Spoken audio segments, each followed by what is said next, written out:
for over a millennium, for over 700-800 years, during which period we were told repeatedly that there is no such thing called India or Bharat. It never existed. In 1888, John Strachey ने कहा कि, actually there is no such thing called India, which was repeated by the Simon Commission. They described India as a conglomeration of races and castes.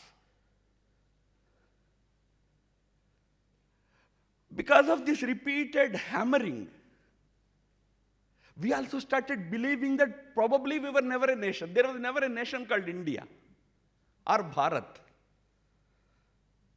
So much so that Surendranath Banerjee, one of the founders of Indian National Congress, he had authored a book. The title of that book was A Nation in the Making. This country called India is now being made into a nation. This state of affairs existed when we became independent in 1947. We could have corrected it. At the time of independence itself, by to our native wisdom and building institutions on the basis of our own established wisdom. But since we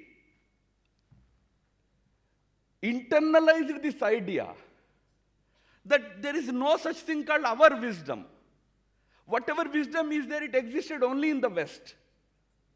We only have to borrow those ideas from the West, copy them, implement them, and build a nation in this country. So we blindly started adopting whatever has come from the West. What Pandit Deendayal, for that matter, many such great thinkers, philosophers, and intellectuals tried to tell us was, look, you are a great nation. These so-called nations or nation states that you are looking at as modern day ideal, whether it is England or America or other European nations, they are not nations worth that name. Do we know that after so much of theorizing about nation, nation state, etc., today in the 21st century, the Western world does not have one single, all-accepting definition for nation state. They do not know.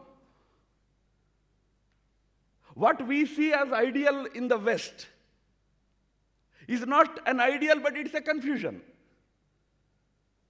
United States of America. When was it created? 1776.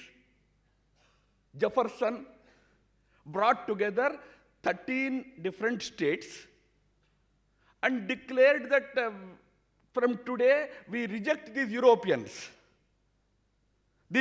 ideas and these European aristocrats. We are creating our own nation called United States of America. Now, 13 fellows have come together to form a nation. In 2 years, they realized that no, it doesn't work that way. For 13 of us to remain together, there should be some basis. So what they did was, in 1791, they came up with what is described as Bill of Rights. They gave a certain rights and said this Bill of Rights is the basis on which we are creating this nation state called United States of America. After some time, California joined. After some time, Texas joined. But while joining, Texas insisted that in the Bill of Rights, you should give right to secession as a right. Do you know that American Constitution has right to secession for Texas as one of the rights? Here is a nation in which one state says, whenever I want, I will go away. I will be separated from United States of America. So that is why in 2003, a very great thinker in America by name Samuel Huntington, he authored a book, and the title of the book was, Who Are We? He asked the Americans, after all, who are we? When you say we are Americans, who are those Americans? They don't speak one language. They don't wear one type of dress. They don't have one belief system. They do not have anything in common, so much so that description about American society in popular parlance is a melting pot. For people of Tamil Nadu, the easy description of melting pot is sambar, in which all the remaining vegetables are cut and dumped. And boiled together, it becomes sambar. Very tasty. But it's a melting pot. So today the question for the Americans is, what is this American nation called? Trump has his own definition. He says, all these fellows, I will not, 7 countries, if they come, they cannot be Americans. He has his own definition for American identity. Remember, there is no clarity. United Kingdom was formed in 1701. When 3 big principalities came together, England, Scotland, and Wales, came together to form what is today called United Kingdom. After some time, they forcefully occupied Ireland. For some time, Ireland was also part of UK. After some time, half of Ireland decided to go away. Half has gone away. Only half remained. Northern Ireland remained in UK. 2 years ago, there was a referendum in UK. Scottish people, Scotland should be a part of UK or not. Whether Scotland is also a part of United Kingdom or not, on that there was a referendum. Bal bal bach gaye.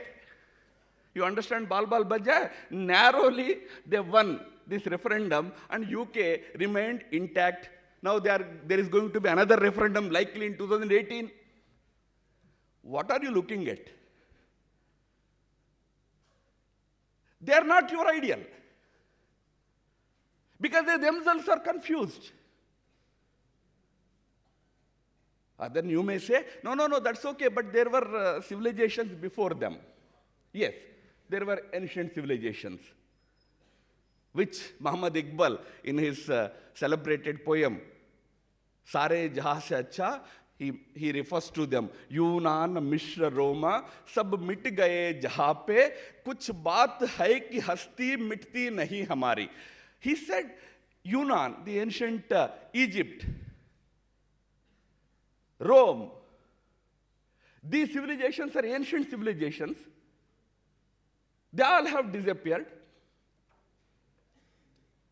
Remember, they were nation states. There were certain ancient nation states existed in the world. D.K. Hariji, Hema Hariji, they were sitting here. They will argue that there were ancient nation states, rightly argue, that they existed in what we call as Latin America today, Mexico, Aztecs. Today I heard the word Aztecs, original word could be probably Aztec. Remember, these civilizations did not live long. These nation states did not survive for many centuries because they were born in a very limited city walls. Their birth took place within the 4 walls of the cities of those countries. Roman civilization was a product of Rome. It had no big experience. those civilizations also could not survive, could not flower into nations. The Semitic people, Swami Chinmayanandaji jocularly used to say, that they had no great philosophy. Why? Because God or messenger of God came to deliver them a profound message, but all that he could tell them was that, you are born here, be loyal to me, you will get salvation. Why? Because they were all fishermen of Galilee, they could not have understood anything more than that. If you start teaching him about salvation, if you start teaching about this janma, next janma, they could never have understood.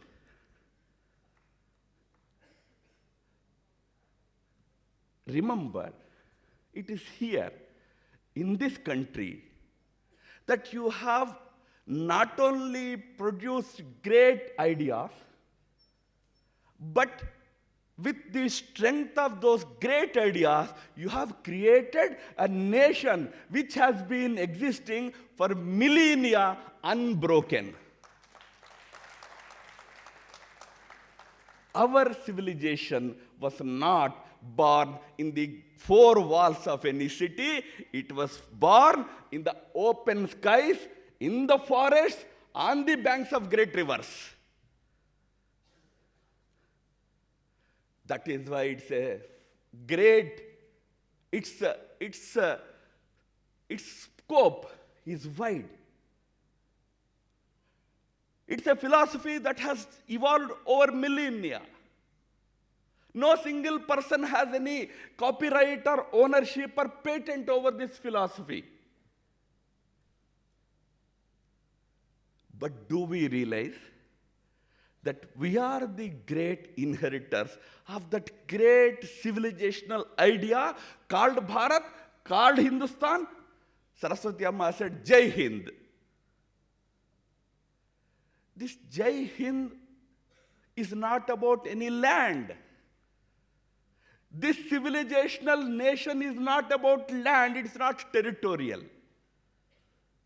Whether territory existed or not existed, this idea, this nation idea will remain, shall remain. In that sense, it is not political. It's not about a form of government. Kings may come, kings may go. In fact, Hari ji came to meet me, we were discussing. What will happen if tomorrow historians establish that Jesus Christ, naam ka vyakti, he never existed on the planet? Or there was no such person called Prophet Muhammad ever lived or tread on the lands of what we call as Saudi Arabia today, those religions will simply collapse. The very foundation of those religions is certain history. Whereas, I was cautioning him, if you try to establish that Lord Krishna was after all a human being, he also lived some 5,000 years ago, so many people will be disappointed. We thought he was God. You are proving his historicity. He was trying to tell us that he was also like you and me. Then what is so great about him? Here, it is a nation not based either on territory or on history. It's a nation based on certain great civilizational ideas. It's a civilizational nation. It's a cultural nation. For it, as Mukunda ji has rightly pointed out, for it, Narendra Modi ji is great. But for it, Narendra Modi ji is not everything. He is great, we want greater people. But for it, something more than state, something more than government is important. Alexander the Great was conquering the countries. He was coming to India. He was on the borderlands of Yunnan. He bumped into a half-naked sadhu there, Diogenes, resting on the banks of a river under the sun, relaxed, enjoying life. Alexander comes to him, and Alexander's one of the assistants tells this man, Diogenes, this saint, you know who has come? Alexander the Great. Diogenes laughs loudly. And says, what a fool you are, calling yourself the great and forcing the world to call you the great. You are a fool. These forceful words of this saint had an impact on Alexander. Alexander said, I somehow feel that you are right. Probably I am a fool. Let me understand you more. Diogenes says, yes. Please climb down that horse.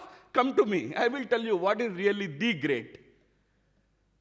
Alexander says, all right, I will come back. I have to accomplish something. I have to conquer the whole world. Afterwards, I will come back. Diogenes says, again laughs and says, all right, you go. But remember, you will never come back because you can never conquer the world. What you see as the world is not something that you can ever conquer.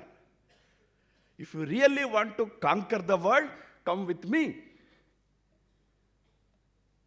Alexander says, no, I have started with this great mission. Let me complete it. But then he was so greatly impressed by Diogenes, and he says, you see, I am a great king. Let me give you something. What do you want from me? That Diogenes says, yeah, I don't want anything. What can you give to me? There's nothing that you can give to me. I don't want anything. Alexander persists. No. You have to ask something. Acha, you are persisting. You are forcing me to ask something now. Please get out of my way. I am enjoying the sun bath. You are coming in the way. Let me enjoy my sun bath. This is the idea of this civilization. Not kings, not territory. The happiness of the individual lies not in state, not in wealth. It is something that has to do with those four things that Mukundaji was referring to, not only body, but also mind, but also soul, something beyond all these things.